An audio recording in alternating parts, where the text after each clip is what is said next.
I want to be a pastor one day, actually. I work at a church. I'm here now. And felt called into ministry about in high school and knew that once I got done with the NFL at the time, I was going to go be a pastor somewhere after that. But then all that obviously got interrupted. I stopped playing football. And then I was like, okay, now I'm not going to be a pastor at the age of 21 years old because, one, I'm not qualified for that. And two, that would be terrible. No one's going to come to the guy's church who's 21 years old. And then, so I ended up going to school online, did some online stuff with seminary. And then I paused that because I got married. But the whole time I was training for CrossFit here. So. What do you mean you had a call? You felt the calling in high school. What's that look like? Yeah. So kind of like the same thing you'd feel if you were just, hey, like I feel this deep calling. I feel this deep passion to like give my life to this.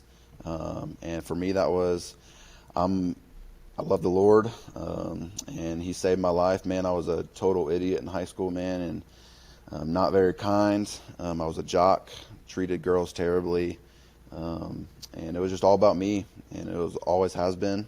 And I got to a really low place, got in trouble a couple of times in high school, and man, I was like, something's got to change, and so I ended up going to church, and bunch of people got me around, and there were people that I've never met before, and they were kind. They were treating me in a way that I'd never been treated, and ended up giving my life to the Lord. Ended up reading my Bible, ended up praying a lot more, and doing these things, man. And my life started changing. My heart started changing towards people, towards myself. Started loving people in just a completely different way.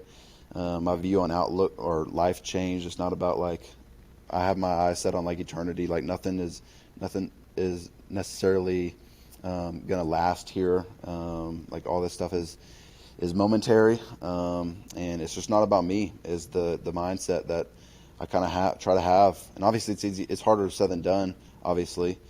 But the Lord kind of changed my life, and now it's just like I just want to be like Him, and I want to tell people about the Lord. I want to tell people about the good news of Jesus, and just give my life to that. And that, if that looks like being a pastor one day and preaching the Bible, then it does.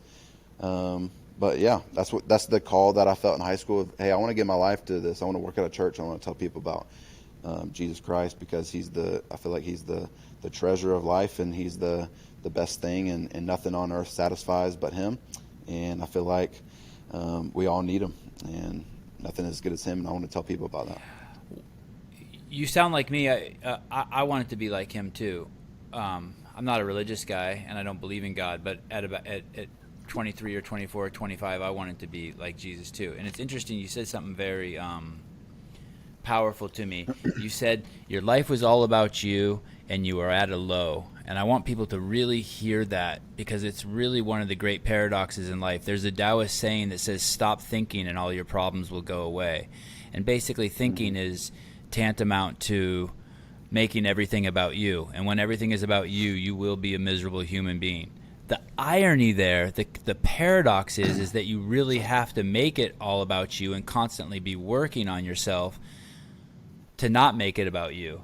And so good luck figuring that out, people. That's the journey of life. But you can't just think about other people. You'll turn into a pile of shit. And a friend of mine put it into a math equation for me one time. He said, work on yourself 90% of the time, so that 10% when you're giving to other people, you're giving like the best version of you. But it's an interesting it's interesting. And those of us who find a way to manage that, to really work on ourselves. And for you, it's obviously, reading the Bible, praying, and I'm sure you have other, benevolent activities you're involved in. But then It's not about you. You're doing it to spread, to do the best thing for the flock, right? And in essence, you're an amazing role model, and that in itself is enough, because I do believe that we are all role models. I made this post the other day. Everything we do is contagious. Do not think that something you're doing is not contagious, because we're all watching you. We're all watching each other. It's all contagious. You light up a cigarette, and no matter what, you're telling me that smoking is okay. And we know that burning objects and inhaling into your lungs is not okay. All right. So